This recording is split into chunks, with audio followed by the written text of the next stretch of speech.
This is Nick. This is Jack. It's Wednesday, Ceviche Wednesday, November 19th, and today's pod is the best one yet. This is a T-Void. The top 3 pop business news stories you need to know today. Check your bags, baby, because Jack and I are flying to New York City for a Jim Cramer interview. For Jim Cramer, I'll fly in and fly out of New York the same day, Nick. Bessie's the biggest brand in Wall Street TV. We are sitting down, we're interviewing Jim Cramer tomorrow. The guy's a legend. He hosts like 2 shows and sends a newsletter every day. I think it's 200 shows a day, Jack. If you have a question you want Nick and me to ask Jim, drop it today in the comments or DM us. Yep, Jack and I will roll up our sleeves and we will ask him. Jack, he's going to love our cha-ching button. I think he'll love it. Oh, are we bringing that? Oh, I'm bringing it. So, Jack, 3 stories for today's pod. What do we got on the T-Boy? For our first story, while the rest of the stock market sinks this week, Google just jumped to an all-time high. ChatGPT was Google's Pearl Harbor moment. Gemini 3 is its battle of the bulge. For our second story, it's Raising Cane's, the fastest growing chicken chain in America. It's all thanks to their secret sauce. No, literally, their sauce is a secret. So Jack and I will tell you why they don't patent it instead. And our third and final story is a wild new job hunting hack.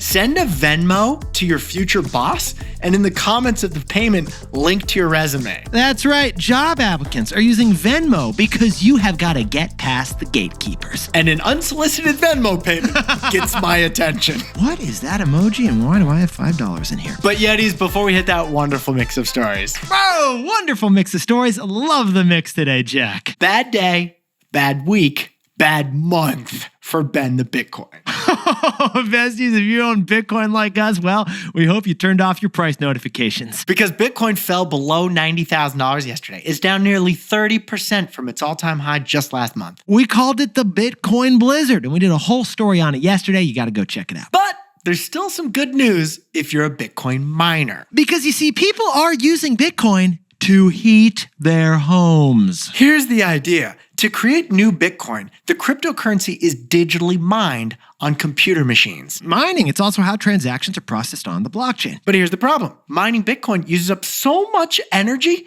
it gives off a whole bunch of heat.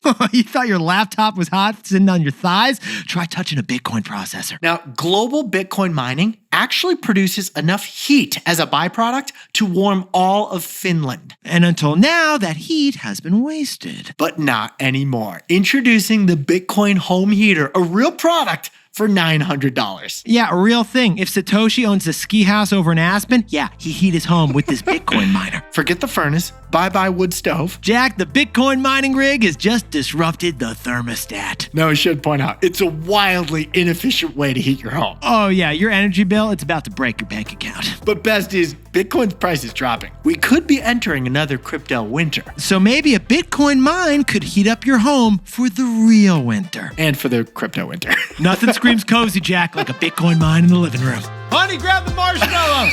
Let's hit our 3 stories. 15 years before this song, 2 boys from the Northeast met in a dorm. They had an idea that caused a cultural storm. It's the best one yet, but the best is the norm. Jack, Nick, that's it. I don't even think they need to practice. 50%, that's a fat tip. T-Boy City on your list. If you know, you know, cause we ready to go. We can't wait no more, so just start the show. Start the show. For our first story, the only big stock actually up this week, it's Google. Oh, and Google also just launched their huge new AI, Gemini 3. Google is up thanks to Warren Buffett and Michael Jordan. But to start, let's go back to November 2022. That's when ChatGPT launched. And Jack, how did we describe it? We described it as a Pearl Harbor moment for Google. Yeah, you see, Google thought they were leading in AI, and then boom, Sam Altman comes out of nowhere. It was a huge bruise to their ego. But today, Google stock is at an all-time high. Jack, today, Google stock is 3 times higher than when ChatGPT launched those 3 years ago. Now, a big reason is that the government completely let Google off the hook with its 2 big antitrust lawsuits. Congratulations, Google. You're not a monopoly, technically. No, they are a monopoly. But the government let them go scot-free. They were like, no consequences. Okay, but the bigger reason why Google stock is now at an all-time high, Google is no longer lagging in AI. Google is actually leading in AI. Boom, here's the latest, Yetis. Google just launched Gemini 3 yesterday. And techies who code believe it's better than OpenAI's ChatGPT 5. Okay, get this. Jack and I even asked ChatGPT which one is better, their AI or Google's Gemini AI. Chat said that Gemini was a 4.6 out of 5 in terms of chatbots, but Chat said that Chat was just a 4.2. Does Sam Altman know that its chatbot is saying this? I had no idea Sam was so self-reflective and self-deprecating, Jack. But besties, tech CE bros these days, they've been having a moment, right, man? Like Zuck, Elon, Satya, Altman. They're all oozing with like mojo and confidence all over the place. But on the other hand, Google's Sundar Pichai, the Wizard of Warden, he's kind of looked like the opposite. And so did Google's early AI products. I mean, look at the name of the original Google AI. Jack, remember it was called Bard? The most mid name ever. What is Bard? I don't know, but Gemini, their new name for their AI? That's got some riz, man. And Gemini's riz is symbolic of Sundar Pichai's personal and professional comeback the last couple of years. I mean, he's the only one of those tech CE bros who has facial hair, man. He's grown a beard. That's some confidence. Nick, after that Pearl Harbor moment 3 years ago, Sundar Pichai called a code red across the company. Jack, tell the besties specifically what he ended up doing. He restructured the company, cut back on some perks, and promoted Google's top AI guy to have more power to make decisions across the organization. The result, last week, Bloomberg described Sundar Pichai as the wartime CEO that Alphabet needed. And today, Gemini has 650 million monthly active users, just shy of OpenAI's 800 million. Oh, we're sorry, Yetis. Are you still not convinced about Google hitting an all-time high? Maybe Warren Buffett can twist your arm. Warren Buffett's Berkshire Hathaway bought $4.3 billion of Google stock last month. Yeah, Warren's a Kraft Heinz ketchup kind of a guy, but he just chose Alphabet as his second tech investment ever. But to really understand why Google stock has doubled in the last 6 months, you gotta look at our takeaway. So Jack, what is our takeaway for our buddies over at Google? Remember the Gatorade ad? I want to be like Mike. Well, Mike is Google to OpenAI. Exactly. You see, Yetis, everything OpenAI aspires to be, Google already is. Google is its Michael Jordan. OpenAI aspires to become a harmonized ecosystem of a web browser, a chatbot, and a physical device all in one. But Google already is that. It has Chrome, Gemini, Pixel phones, and home hardware. OpenAI aspires to become a cash-generating tech powerhouse. But Google already is that, financing its data center investments with huge digital profits. OpenAI aspires to be the dominant tech interface that all consumers rely on all day. But Google already is that with Google Search, Google Maps, YouTube, and Android. Now, if OpenAI fails with all of its ambitions, OpenAI is kind of doomed. But Jack, if Google fails in AI, they'll just sell some cloud computing to whoever ends up winning. That's pretty much why Warren Buffett bought Google. So besties, what do you want to be when you grow up? Well, I want to be like Mike. OpenAI would say, I want to be like Google. But Google already is Google. So its stock is at an all-time high. For our second story, Raising Cane's secret dipping sauce is so secretive, you're going to have to sign an NDA after today's episode. Don't you go anywhere, Yetis. Jack and I are going to have to track you down. Here's the secret strategy behind keeping corporate secrets. Now, Yetis, the richest person in the great state of Louisiana is a man named Todd Graves. The most famous Cajun since Bubblegum Shrimping Company. Because Todd Graves co-founded Raising Cane's, the fastest growing chicken chain here in America. Last year, we covered Raising Cane's for the first time on this pod. Then they had $4 billion of annual sales. Not too shabby. Now they're up to $5 billion of annual sales. I'm sorry, Jack. Red Bull doesn't have wings. Raising Cane's income statements have rings. Raising Cane's is as big as Wingstop, but it's privately traded. And Raising Cane's U.S. sales are now bigger than Kentucky Fried Chicken. Oh, not impressed yet, Yetis? Well, Raising Cane's sales are now half as big as Chipotle. That's right. They're coming for the guac. And they did it all with only 5 items on the menu. Chicken fingers, chicken sandwich, French fries, coleslaw, and Texas toast. It's become the mecca for white meat with a business model strategy based on simplicity. But one big differentiator makes Chick-fil-A fans pray on Sundays. and it's Raising Cane's secret sauce. So, besties, we know what you are wondering. What is Raising Cane's secret sauce? We're talking about the sauce. Yeah, like literally, what is their secret sauce? Because their sauce is their secret business sauce. The Wall Street Journal did a profile on just how secret their secret sauce really is, and it's a story that feels like a CIA novel. Oh, it's straight out of a Bond lair. I mean, Jack, this recipe, it's only been written down once ever, 30 years ago. It's sitting safely in a vault. We don't even know where. There's been no copies made of this recipe. It's passed down by word of mouth only. Nick, this company silos information like it's the Manhattan Project, worried about Russian spies. And the reason we're saying all this is because that physical safe is just one of the many security protocols going to protecting the recipe. Another? Every employee must sign an NDA that they won't tell anybody about the secret sauce. A non-disclosure agreement. And the way that the sauce comes to life is that one big batch is made daily in each of the Raising Cane stores. But only the manager is allowed to mix and prepare the batch of secret sauce. Oh, and that manager also has to sign a non-disclosure agreement. But that's not even necessary because the manager doesn't even know what they're mixing. Because the manager is mixing various tubs of unmarked, unidentified ingredients sent in from various Raising Cane's factories. Again, it's like the Manhattan Project or James Bond or a CIA novel, whichever you prefer. Oh, but Jack, pause the pod, because the secretest part of the secret sauce recipe, what is it, man? The spice mix. Right. But that comes pre-blended from HQ. So we still don't know about the sauce. Now, chemical analysis shows what the base really is. It's mostly ketchup, mayonnaise, and Worcestershire sauce. However, the pepper and other seasonings exact ratios, preparing it, that whole process, that is a mystery. But still, it's a cloak and dagger operation for good reason, because sauce is surging in America. You might go to Raising Cane's instead of Popeyes because of the Raising Cane sauce. You may bring Popeye's food to Raising Cane's just to get the Raising Cane sauce. True. Raising Cane's actually did 800 million sauce servings last year, and some customers fill up an entire fountain soda cup worth, which they sell for $8 each. Yeah, $8 for the sauce. It's a profit puppy, and they then bring that to their tailgate for dipping everything, including submerging an entire burrito. We watched a video on TikTok of an entire Chipotle burrito being dipped into Raising Cane's secret sauce. You got to do your research. You gotta do your research. So, Jack, what's the takeaway for our buddies over at Raising Cane's? Secrets are costly, but secrets are mythical.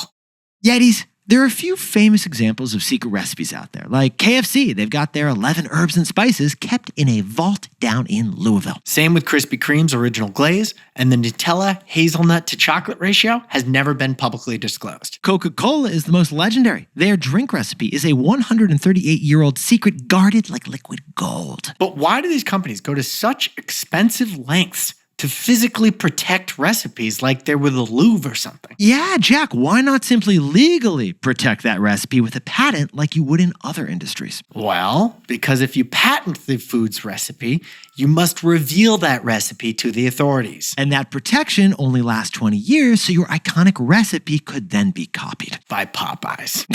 So, while keeping a secret is logistically complicated and costly, it is arguably more secure. But the biggest reason that Raising Cane's keeps their sauce a secret, it's fun. It turns the sauce from a mystery into a myth, and myths are unifying. Myths are for heroes. Secrets are costly, but secrets can become myths.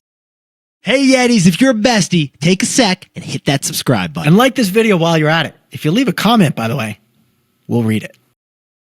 For our third and final story, Yetis, you've heard of the cold call? How about the cold Venmo? Because this is the story of the unsolicited Venmo payment that got a college student a job. Venmoing your future boss to get their attention, that's the new hiring hack.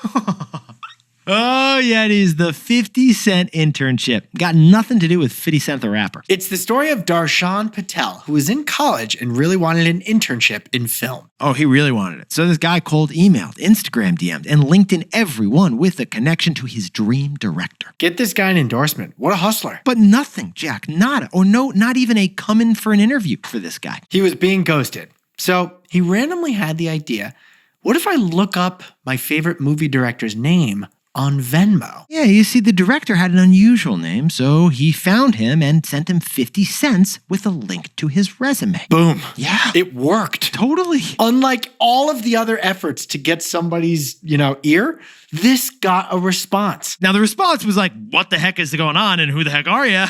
But after a couple of DMs, he got a call, and then he got an interview, and then he got an internship. Now, besties, this is what we found fascinating. We've all been through the job search misery that Darshan experienced, the ravine of no replies. But today it's happening even more because humans don't read your application.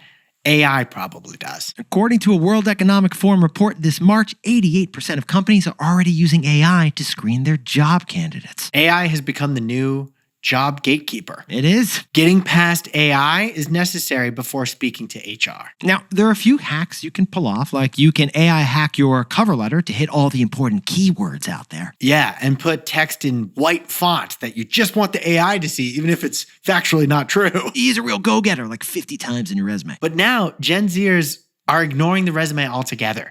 They're creating TikTok videos and linking to their 30-second cinematic pitch instead of submitting a resume. When you add all this creativity up, it kind of reminds us of that movie, The Pursuit of Happiness, right, Jack? You love that one. Yeah, when Will Smith stalks the hiring manager outside of his office and insists on taking the cab ride home with him. Yeah. And in that cab ride, he convinces the guy to give him an internship. Well, basically, Darshan did the same thing, but with Venmo, a benign borderline stalking that basically worked. Benign borderline stalking. That's how I'd describe it too. Totally healthy. We're rounding up. Now, Darshan's advice to everyone else out there, do not be afraid to bother people in order to get a job. We love that advice, but we tweak it a little bit. Do not be afraid to bother the right people. And that leads to our takeaway. So, Jack, what's the takeaway for our buddy Darshan and everyone Venmoing someone to get a job? Getting the attention of the decision maker is like catching the golden snitch. Now, Yetis, whether you're trying to get a job, get into school, or just get someone to say yes to something, you need an advocate on the inside. An ally to pitch your name, network internally, and advocate for you to separate your application from the sea of other ones. Now, in Harry Potter Quidditch terms, we would call that controlling the quaffle, beating with your bludger, protecting the goal. They can help you win the game, but they don't guarantee you'll win the game. You see, the real key to getting hired is to identify the decision maker and then get their attention. Connecting with them is like catching the golden snitch. 150 points, you're probably going to win. Besties, we are in the attention economy. It's harder than ever to get decision makers to notice you. But creative ideas like Venmoing your future boss, for the moment at least, that's one of the creative ideas that could work for you. That's the hiring hack.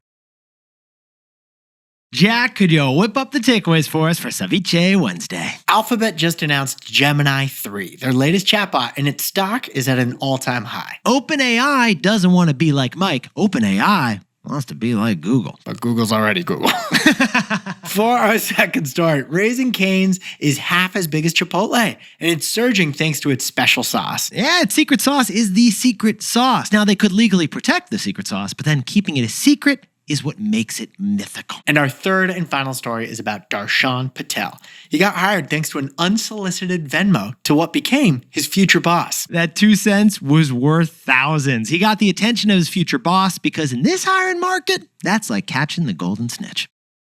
But besties, this pod's not over yet. Here's what else you need to know today. First, Zuck is not a monopoly. Meta just won a huge court decision that they won't have to divest and sell off Instagram and WhatsApp. The government had argued that Meta's strategy of copying, acquiring, or killing the competition broke antitrust laws, and they asked a judge to force Zuck to sell Instagram and WhatsApp. But apparently the judge, who's a big-time scroller, disagreed. So Zuck's celebrating, and so are Meta shareholders. Instagram, WhatsApp, and Facebook will remain under Zuckerberg's royal domain. And second, a couple of wild headlines in AI. First, Anthropic just got a $15 billion investment. It's now worth $350 billion. The fundraise came from Microsoft and NVIDIA, who are also investors in OpenAI, the competitor of Anthropic. Okay, but at the same time, the legendary songwriter Paul McCartney just dropped an anti-AI song on his new album. In the track, the legendary Beatles singer and songwriter is just silent.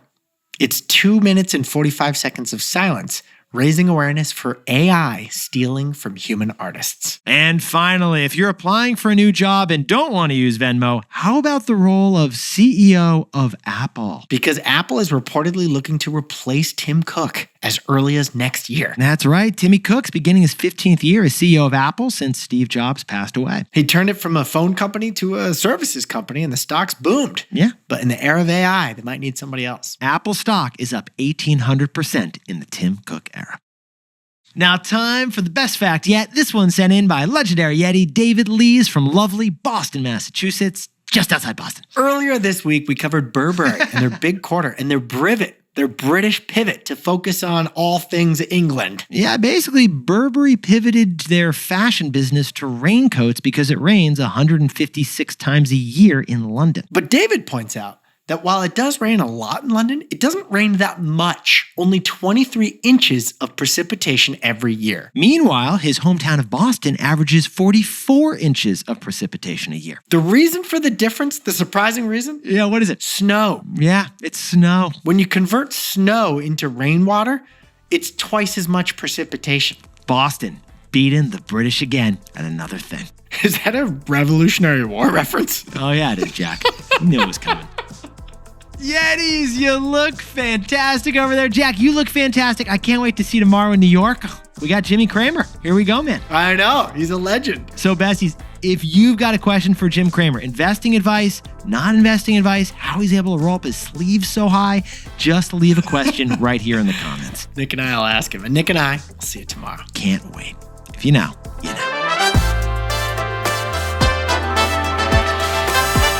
And before we go, a happy birthday to legendary Yeti Wendy Epstein over in New York City. Happy birthday to Jesse P. in Miami, Florida. And Caitlin and George in the Bay Area are celebrating their best anniversary yet. And a big shout out to Cameron, a Yeti who Nick just ran into on the street. I wish I was there to give you a big hug too. Oh, and wait to hear this, Jack. You know how I'm wearing the T-Boy sweater right now? Another person just came up to me and said, where do I get the best one yet sweater? I was like, it's our podcast, but you should go to our website to buy it. tboypod.com/shop. And to anyone else celebrating something today, make it a T-Boy. Celebrate the wins. This is Jack. I own stock of Krispy Kreme. We both own stock of Apple and Chipotle, and we both own some Bitcoin. Bitcoin ain't bad.